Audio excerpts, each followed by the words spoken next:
Is your target in focus but your reticle's blurry? Find out how to fix it this week on Mail Call Mondays.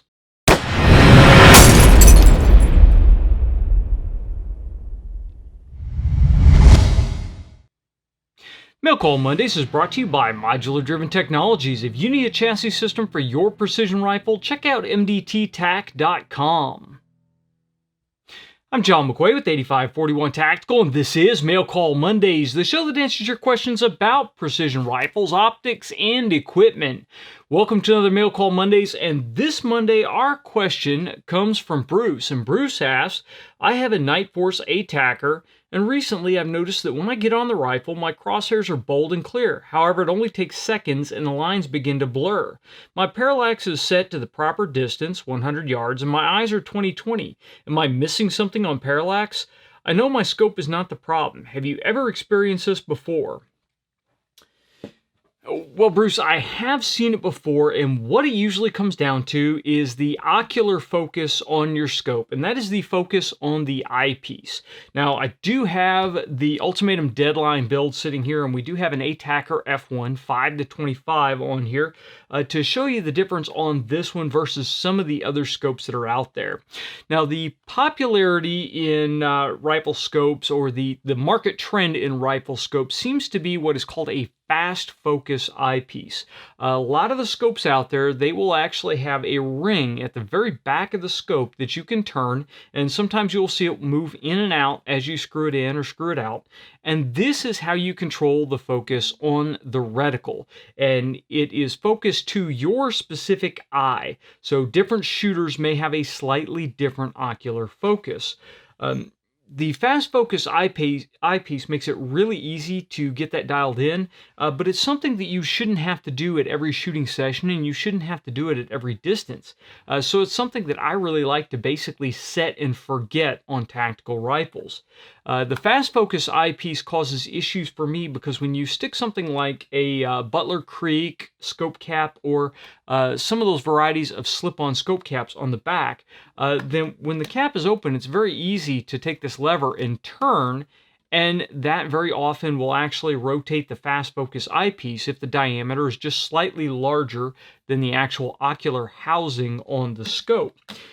What I much prefer is a locking diopter adjustment or a locking eyepiece adjustment. And that's what we have here on the ATACR and quite a few other Night Force scopes. Now, obviously, there are other manufacturers that have those as well.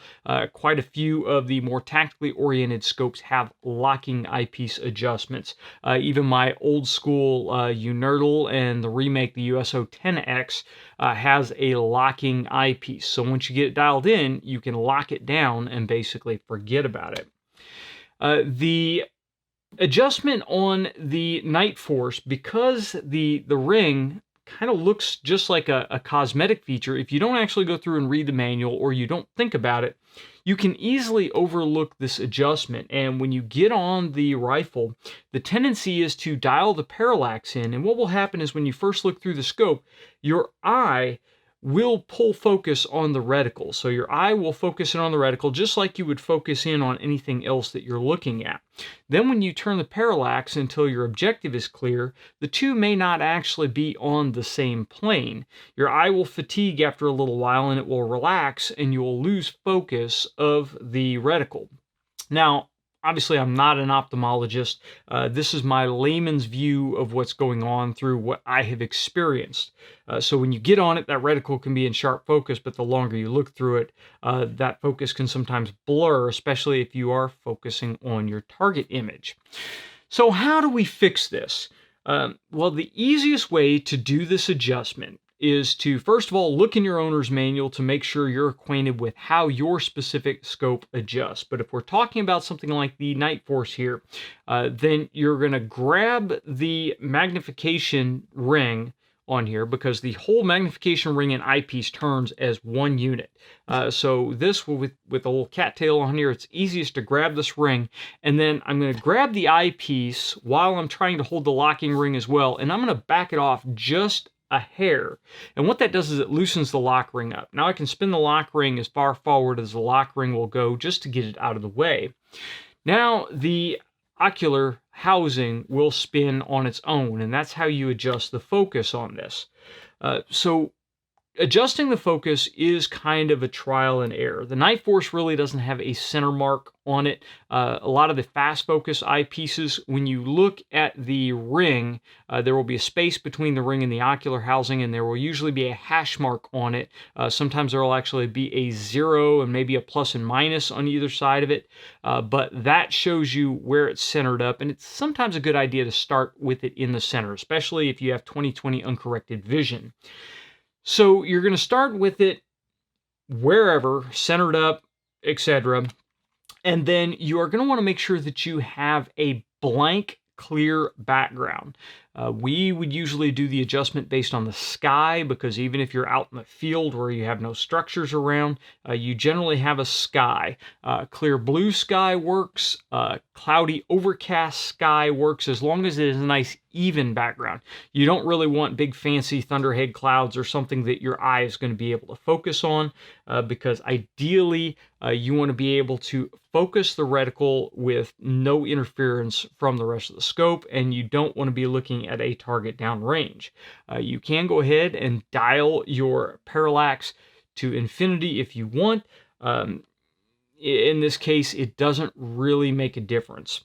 So while you are looking up at the clear blue sky, you're going to look through the scope really quickly, and you're going to see if the reticle is in focus. Now, you can't look too long because your eye will focus on the reticle. And what you want is you want that relaxed eye to look through and see the reticle in focus.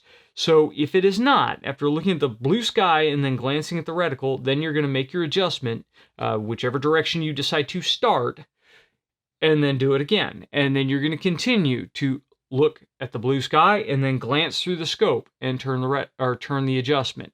Sky through the scope, turn the adjustment until you get that crystal clear reticle. Now, if you start turning it one direction, you get all the way to the extent of the adjustment of your eyepiece, and you are not seeing clearly, then you're going to start back at the center and go the other direction until you get to that point. This is a little bit of a laborious process, but thankfully it is one that we do not have to do every time we go out and shoot the rifle. Once you get that adjustment dialed in, then go take a piece of tape if you have a fast focus eyepiece and wrap it around it. If not, if you have a eyepiece that has a locking ring like this, you're going to want to make sure that you hold that eyepiece very steady and lock that lock ring down there. And especially on the Night Force scopes, you really want to honk down on that.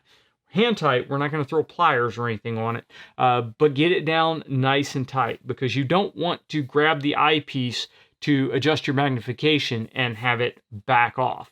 That can cause you problems, then you're going to have to go through the whole process. Generally with fast focus eyepieces, you're only going to move it a little bit at a time, just a fraction of a turn. Don't go really fast because you could overshoot, and then that gives you all kinds of problems. With standard eyepieces like the Night Force here, the threads seem to be a little bit finer, so you can go a little bit further on each adjustment, but it is really just a trial and error type issue.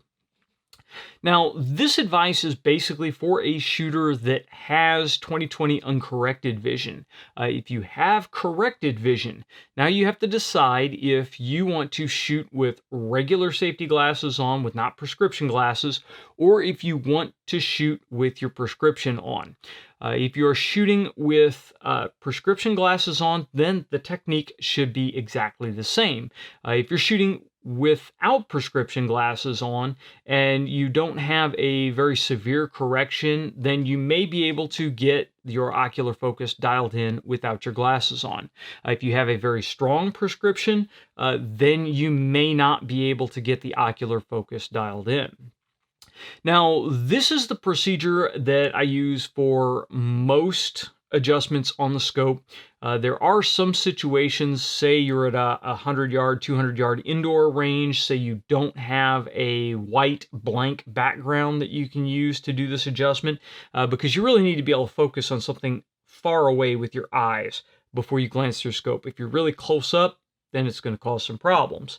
If you don't have a situation that allows you to do this, then there is an alternate way to do it. If you have a scope like the Attacker here that actually has distance adjustments on the parallax, then you can dial in a target downrange. So set your target at 100 yards, dial your parallax to 100 yards, and then with the same effort, you're going to keep glancing at the target, then glance through the scope and make your adjustment. Glance at the target, glance through the scope, and make your adjustment.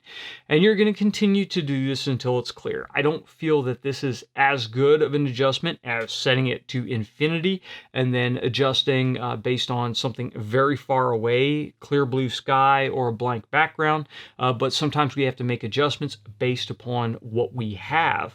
And that will get you close enough that you should be able to use the system without any issues at all. There are guys that will do it farther away, say 500 yards, 600 yards, and they will set their parallax and do it, but that only really works if you have a scope that has a marked parallax turret and that the parallax turret is accurate at those markings. I've seen some that are off considerably at the markings on the turret, so keep that in mind. For me, going to infinity and adjusting it at infinity, I think, is really the best option overall. Now, that is for a standard side focus scope. If you have an adjustable objective, the situation pretty much works exactly the same. If you do not have an adjustable objective, say you have a fixed 10 power scope, you're still going to do exactly the same thing. You just don't have to worry about the parallax adjustment on it. Something like the old Bushnell 3210X does not have any kind of parallax adjustment at all. It is set from the factory at 100 or 200 yards. So don't worry about it. Just use the clear blue sky method or blank wall method, just like you would if the parallax was set to infinity, and set your ocular based on that. So that is how to get a crisp, clear reticle in your scope. I realize there are a lot of people that don't go through and read the owner's manual. I'm guilty of occasionally not reading the manual on stuff just to see if I can figure it out. And they overlook that little adjustment, and it can really cause some eye fatigue. It can really cause some issues if you don't get that dialed out. So whenever you mount the scope, whenever you go through zeroing the scope, actually before you go through zeroing the scope, make sure you get that taken care of. Now, really quick on parallax, we'll talk about it just a second because I've talked about parallax quite a bit. If you want to see if the marks on your parallax turret line up, once you've got your ocular dialed in, once you've got that focus dialed in, then you are going to set your parallax until the target is clearly in focus. And once the target is clearly in focus, you're going to move your head around a little bit without disturbing the rifle. So you want it bagged in. Move your head around just a little bit behind the eyepiece. And if you see that reticle move, say you got it anchored right on the middle of the target, and you move your head and the reticle moves on the target, if it seems to be floating, you are not parallax free, and you need to adjust the parallax until it appears that that reticle is pinned to the target. If, when you move your head, it looks like the reticle is painted on the target, now you're parallax free. Now, you may be parallax free at a situation where the reticle and the target are not clearly in focus, but parallax free is what you want. If the target is just a little bit blurry, that's okay. It's kind of like when we're using iron sights and you want to see the clear, crisp front sight, even though the target is going to be a little bit blurry. Same situation here. We want clear, crisp reticle. We want to be parallax free, but if the target is just a little bit blurry, that's okay. It's going to be blurry when we get mirage, when we get heat rising off the barrel, when we have garbage blowing through the air. That's life. So that's it for my method on how to get the ocular focus dialed in and get the best possible sight picture. Although I want to hear from you guys. If you have a different method that you use, I'd love to hear it. Drop it in the comments section down below. If you have questions or comments over anything that we've covered in this video, you can leave it in the comments section down below or send it to us on Facebook or Twitter. If you're listening to us on your favorite podcast app, you can send questions to us at 8541tactical@gmail.com. And if you like the video, please make sure you like, share, and subscribe, and click that little bell icon so you get notified when we release new videos. And finally, I want to talk just a second about Patreon. We are going to be doing our first Patreon-only live stream here on YouTube this coming Saturday, which is March 30th, 2019. So if you want to be a part of that, head on over to Patreon. The link is down below, and check out the details on that. Patreon is a great way for you guys to support the content that you know and love, since YouTube really does not do it. So we'd love to have you over on Patreon. And until next time, get out and shoot.